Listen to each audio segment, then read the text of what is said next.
El Paso, Texas, is a bustling border city at the heart of the US migrant crisis. The smugglers, they don't care. They just don't care. They're getting paid anyway. So whether the migrant makes it or he doesn't, they're gonna get paid. Every day, migrants from all over the world attempt to enter the United States here. Some legally, some illegally. There was a report of 1 or 2 individuals at Ardovino's parking lot. Okay, let's go. Are there buildings coming from? Migrants being held for ransom, kidnapped against their will, call their family members, and they're requesting, the smuggling fees are increased. For the smugglers and the cartels, El Paso is a place to earn some serious money. I'm talking about a multi-billion-dollar enterprise. For the US authorities, it's somewhere to protect at all costs. They put hundreds of miles of concertina wire. They are controlling the asylum cases because it gets totally out of hand. It's a hugely polarizing topic. So Trump won because he said that he was going to build a wall. Biden won because he said he was going to fix immigration. With no obvious solution. And I think that the United States has every right, as does every other country, to vet those people coming into their country, but that doesn't mean that we have to demonize and villainize everyone. It's become a desperate situation, and for many, a matter of life or death. We found more than 3 individuals dead in the desert. These are illegals, foreign nationals from outside the United States coming across the border from Mexico, without permission or paperwork to do so.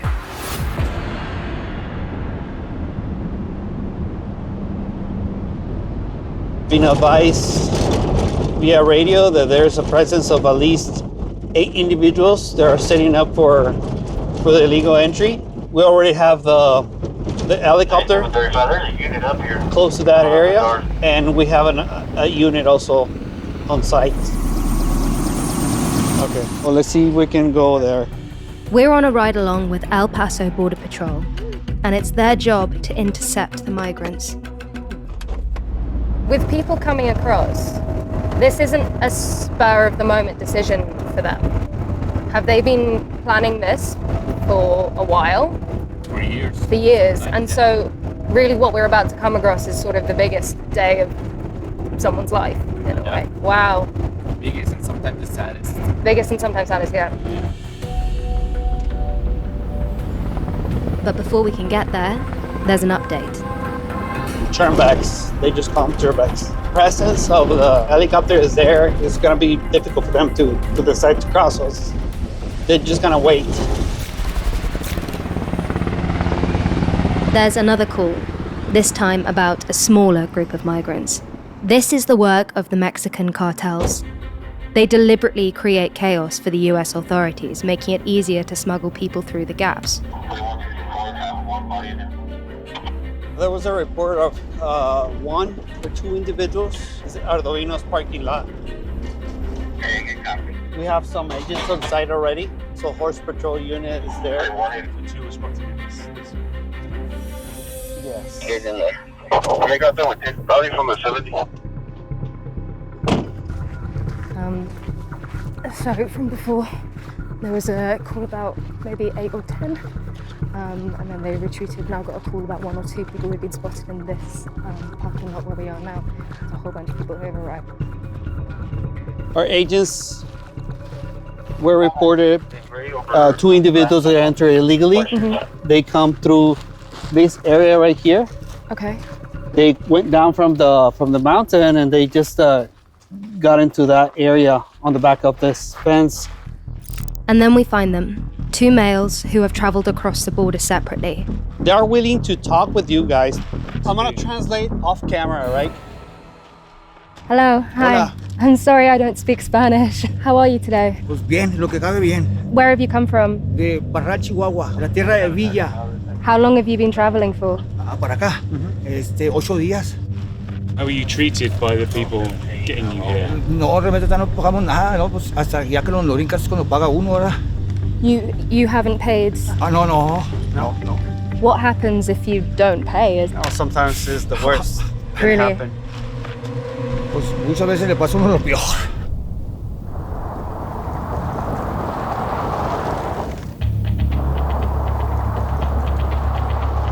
It's 6 a.m. We're with Border Patrol, the agency responsible for securing the boundaries of the United States. As you can see, we're very, very close from the border itself. Minutes away from the border before those migrants can get into the community itself.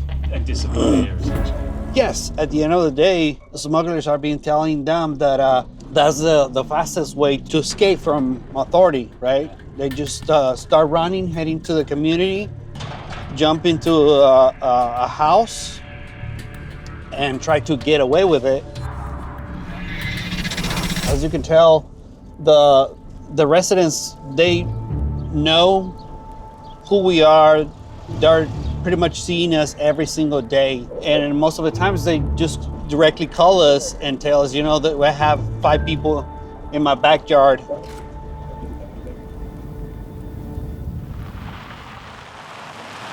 They'll try and get a ladder over this.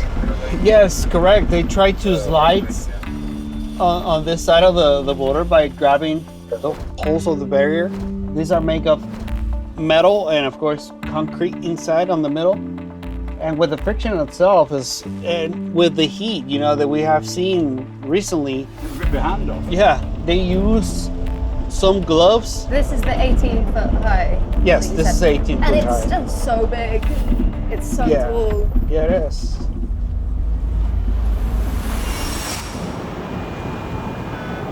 Agent Herrera takes us to the spot in the mountains where the migrant from Chihuahua crossed over the border.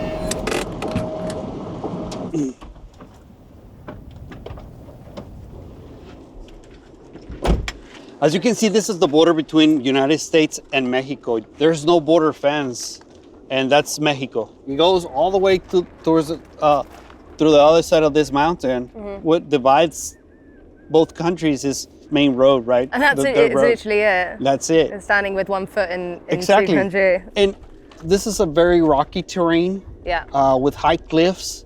We have seen multiple injuries from migrants themselves when they're crossing these mountains. And making it a desirable place to cross, but it doesn't make it any less dangerous. Exactly. Also, transnational criminal organizations, they try to do whatever it takes for them to get away with it, try to get away with it. That's the reality. Always willing to endanger those migrants. They have paid a huge amount of money for them to be crossed illegally. And at the end of the day, they're only placing them in danger.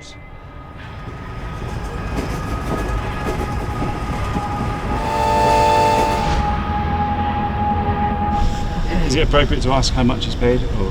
$7,000 $7,000. por solamente trabajando aquí, porque de otra You manera. have to be able to get a job to be able to pay Yes. that fee. And if that fee isn't paid, there's going to be consequences. Wow. So he's in debt. He's in debt. He doesn't have the money to do it. Sí, porque de hecho allá pues nunca los junta uno, pa. How long have you been planning this journey? Pues la mera verdad tengo todo el año pa. A year. Was there a big thing that happened that made you make this decision? No, porque realmente, pues, como les digo, es que ahí en el pueblo donde vivo yo, existe la mafia, ¿verdad? Y no Because there's honradamente no gang dejan units, trabajar. and in the place where I work, and they don't let us work. They're always controlling the Honradamente no dejan territory. trabajar a uno. Y nomás no les gusta algo o no les parece, y como le digo, And something that it's, they don't like, they're gonna take you out. siempre lo quieren tener uno con la parte en el They always cuello. want to have you underneath of your food. Who makes the rules in Chihuahua?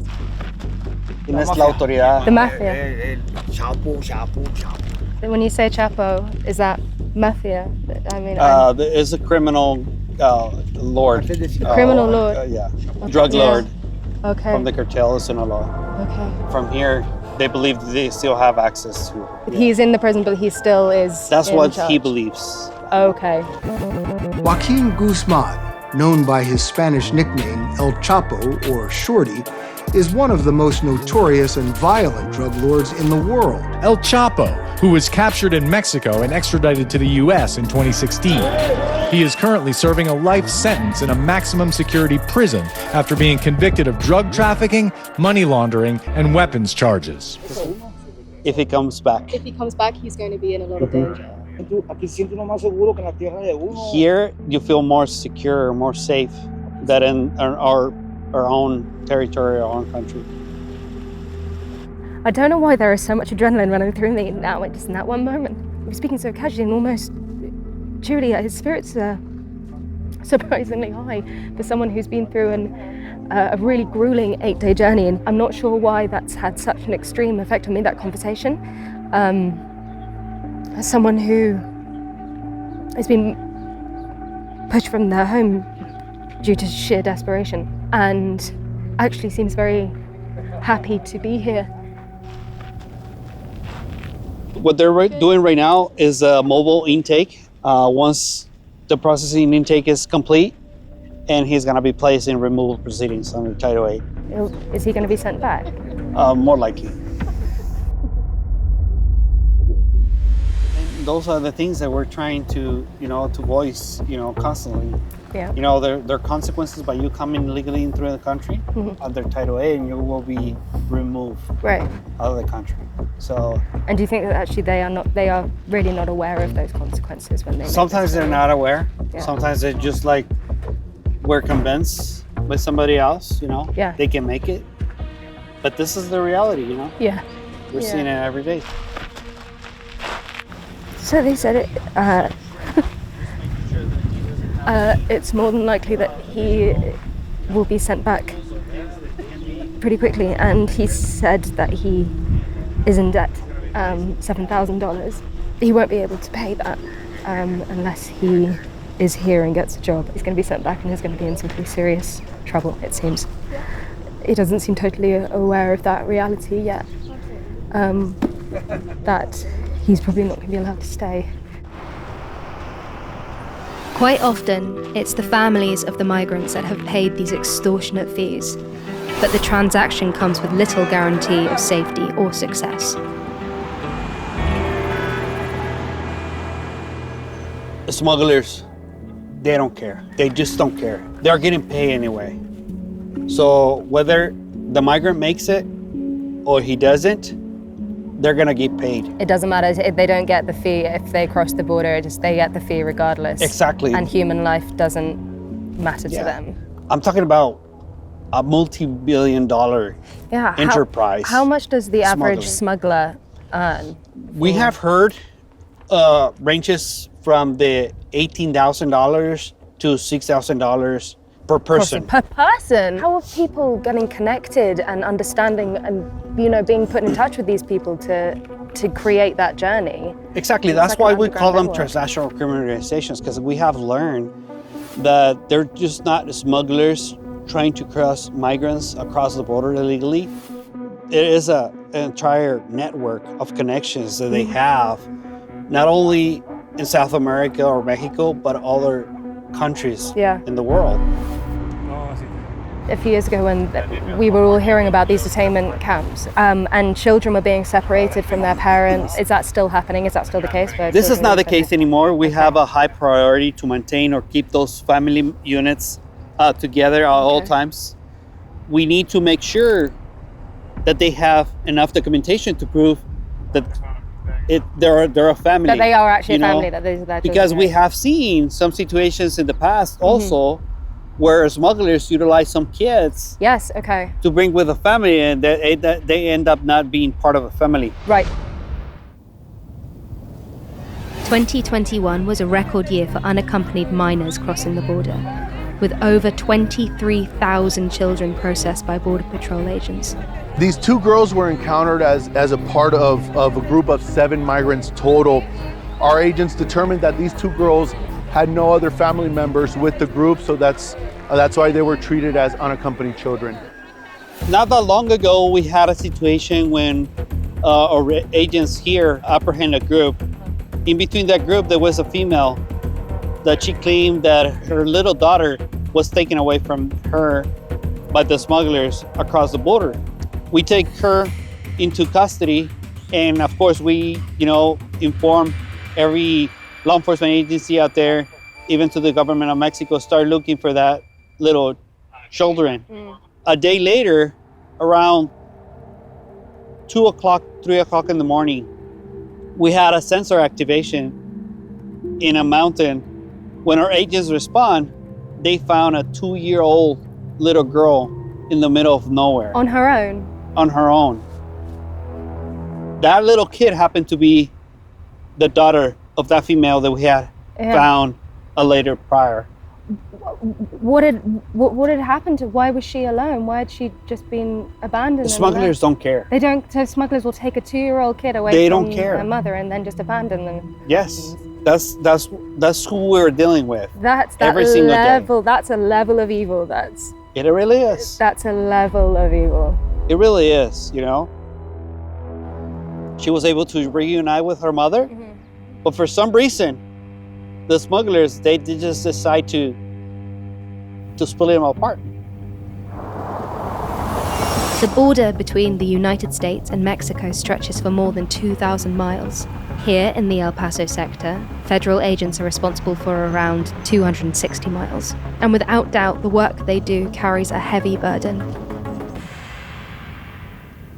We have a good saying in the patrol that it's at the end of the day, you want to go safe back home to your family. We're humans. We're family members, part of this community. We're enforcing the immigration law, and we're seeing individuals being placed in dangerous positions and doing whatever it takes, even putting ourselves in danger to be able to rescue that individual. And maybe actually what I didn't understand at all is that there seems to be this idea that people who are working in border patrols, like local vigilantes wanting to stop this, and there's some kind of enjoyment that's got from it, or there's so not the case that there is a huge amount of compassion. And actually the trauma, because you're having to see human life at the extreme, and the toll that takes on you as an individual shouldn't be underestimated.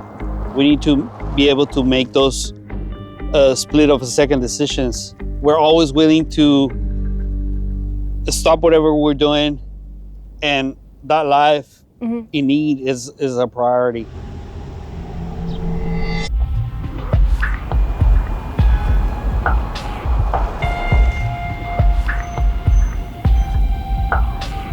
It feels really hard having an opinion on this because I'm so far removed from it. It makes me appreciate how fortunate I am to live in a country where I'm safe and I'm not fleeing persecution. And it sounds so simple to say that, but I think I've only sort of probably begun thinking about it today, being so starkly confronted with it. The US state of Texas is deeply conservative, but El Paso goes against the grain and is known for the compassion and care it offers those coming its way. Michael DeBrule is a former Border Patrol agent who now runs a migrant shelter at the Sacred Heart Catholic Church in Segundo Barrio. This is a 24-hour shelter, and it's an emergency shelter, much like all the shelters here in El Paso. People are generally here like 2 to 5 days. And then this is really just a respite chance to kind of stop, rest a bit. We give them clothes if they need it. They take showers. They contact their sponsors, etc. It's just a bit of a rest before they move on, continue northward. Does anybody arrive here in severe distress? Yes, I mean, the thing is that I really feel like all the people that arrive at our door gone through a lot of stressful situations during their trip. Human condition is such that we hide trauma and stress very well. We do. But there will be some instances, for example, there was a family that got here and they had lost their mother during the trip to the Darien.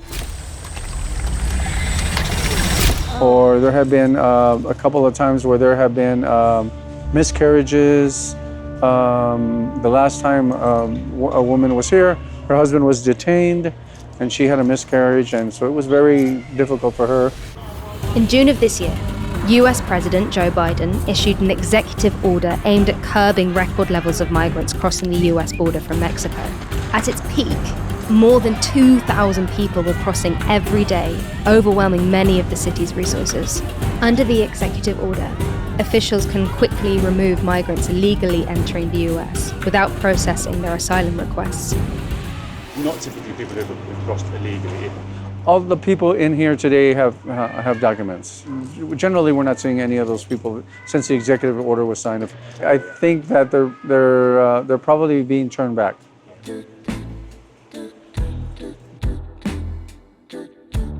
This is clothing? Yes. Has this come from donations? That's right. The Red Cross actually bought us all this shelving, so we got much more organized. We got these racks. They can basically sort of look through and choose things they want. Yes. Well, what's interesting is that something I didn't know when I started volunteering at shelters was that, you know, after all the trials and tribulations, the difficulties, etc., I think it's really kind of dehumanizing, you know. Yeah. So the simple act of being able to come in here and choose your own clothes is really significant. So retail therapy, it's a thing. It's a thing. It's a thing. Imagine after, if you've had a journey like so many of them have through jungle and being on foot through Mexico, to have some kind of tangible normalcy, or like something that they understand. The lady here has an ankle bracelet on. Yes. Why does she have that? Well, generally speaking, what's happening is, and we have not been able to figure out kind of who gets the ankle monitors, but usually the head of the family. It's not everyone gets that, is it? It seems as if the policy kind of changes sometimes. So now what we're seeing is like the head of the family usually has the ankle bracelet. For a while, it was like all the single males. At present, Venezuelan migrants are one of the largest nationality groups attempting to reach the US border. Venezuela has been crippled by a deep economic crisis, which has led to a breakdown in democracy and repression of its citizens, all of which has driven record numbers northwards in search of a better life. Outside the shelter, we find migrants that have crossed the border illegally and don't have documentation allowing them to stay inside. Why did you leave Venezuela? La situación del país. Can you tell me about the situation? Pues un poco difícil. Is it hard to get work, or is it very dangerous to live there? No hay trabajo.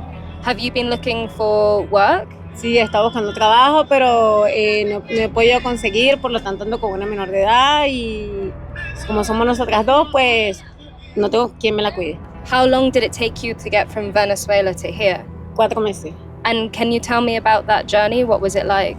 Por selva, pues no les recomiendo que se metan por la selva no es nada bueno para los niños, ya que entrar a la selva es buscar manera de morir o que tu hijo corra peligro. What was the hardest part of the journey? México. Why Mexico? Porque lo peor y pues se viven muchas cosas en el camino. Really bad things happened on the way? I'm not sure I want to. Que a nosotros nos tocó caminar todo México. And you had to walk across Mexico? Sí, caminamos por todo México porque ningún autobús nos quería agarrar, le tenía miedo al... And how did you find the journey from Venezuela? Desde Venezuela, bueno, difícil porque la selva, como dice mi mamá, no es nada fácil, es lo peor. A veces hay gente que se queda sin comida, gente que se ahoga en los ríos, y ella casi se va por un río.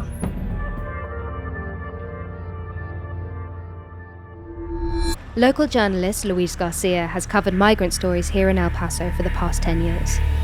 They pass through the Darien Gap, which, for those who don't know, is a huge piece of jungle, which is the most dangerous bit of jungle in the world. That is the only way to go to the United States.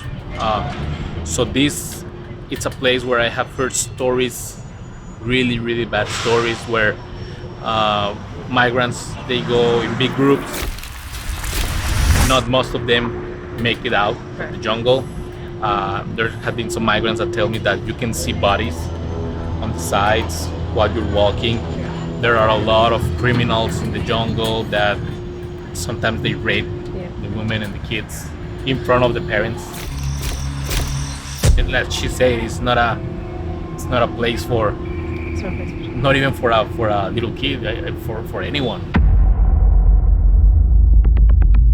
those who made it out of the jungle, sometimes they made it out without anything, and they are not even in the halfway of the big journey that they have to make here. So I think that they are really lucky to make it. I didn't want to push her for specifics. And she has a little girl. Yeah, I mean, sometimes they don't want to talk because they don't want to remember. Yeah, it's too much. What they have done. What I noticed in the way that this little girl, Luis, was speaking, she saw a lot of bad things. This whole journey made her more mature that she should be at her age, and that it's gonna mark her for life.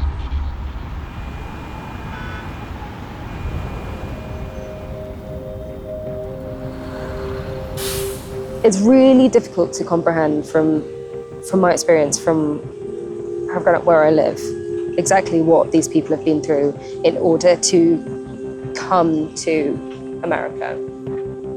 Just the sheer magnitude of this journey, how bad it must be in their country of origin that they have actively made the choice to make a journey that they know is going to be really difficult.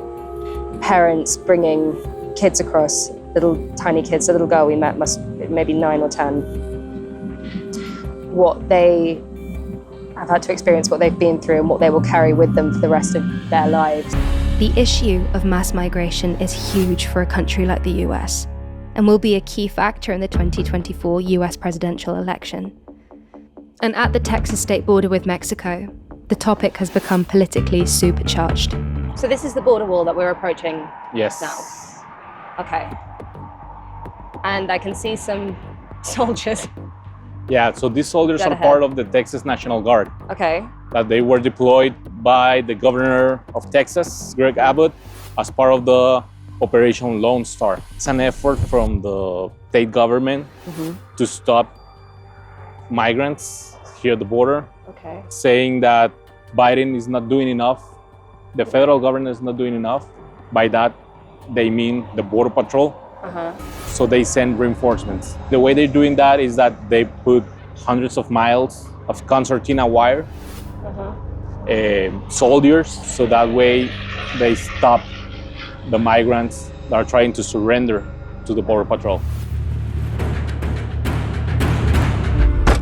This is very, basic understanding of going, Trump did too much, Biden is not doing enough. On my personal opinion, neither of them did enough. There's a lot of migrants. So what they're trying to do right now is like stop them from even crossing the border. So what the Operation Lone Star is doing is put a fence right there at the river, so they don't have the opportunity to turn themselves to the Border Patrol. To ask for asylum, the right way to do it is show up at one of the ports of entry and say, I fear for my life, I would like to ask for asylum. That's in the Constitution, everyone can do that. And that makes it, I guess, harder and longer and more arduous and dissuades people from doing it. On the other side, they are controlling the asylum cases because it gets totally out of hand. Imagine more than 2,000 migrants asking for asylum at the same time. Those laws on the Constitution were made when sometimes you get one guy every 2 days, like, hey, I would like to ask for asylum. But when you have 2,000 people per day asking for asylum, you need to do something. And that's what they did. So that's why there's a lot of militarization here in the border. People look at immigration as a very black and white thing. It seems that you want to greet people as humans. The United States that I grew up in was a welcoming country. And, my biggest takeaway from this is that, everyone wants a secure border, and that's perfectly fine. I mean, and I agree with that. But that does not mean that we can't have a humane logical immigration system and a secure border. We can have both things. We can have an immigration system that allows people to come in that, in a way that helps the United States, the economy. We have like 9 to 11 million jobs that we can't fill, but we don't have a significant worker program. So why is that? I think what we need is more avenues for legal entry, and in a way that, again, helps the United States. There wouldn't have to be so many people making a journey that was quite so dangerous and full of risk. I cannot imagine being in a situation where I would put everything I own on my back in a backpack and grab my children by the hands and leave everything I know and everyone I know to try to make a better life for myself. It's not an insignificant thing. Quite difficult to connect to it and to put yourself in that situation. Yes. And we've come across so many people with very young kids who have made that journey. And I think that the United States has every right as to vet those people coming into their country, but that doesn't mean that we have to demonize and villainize everyone. It's just not right. There is no easy solution to the migrant crisis here in El Paso, or any other US border town. I'd love to know what you think. Let me know in the comments below, how does this situation affect you? What's your understanding of it? And what can be done about it? This border has been in a lot of films. The films that I remember the most is one film that is called The Day After Tomorrow, where oh my God, Jake the world is, the earth is entering this ice age. And it's like a funny comedy scene because it is portrayed that people from the United States want to cross the border to Mexico. Mexico has closed the border and they're breaking the fence and everything, crossing to Mexico. Totally opposite that we saw. This city is so friendly. It's so friendly. I've come across some really, really kind people. And it's beautiful. It's a really, really beautiful place. And I feel very, very lucky to be here. I love this view here. This view that's going on because it looks like it's one big city rather than there being any kind of border and separating it in two cities and two countries. It's just one rolling metropolis, which is really cool and a really nice way of looking at it.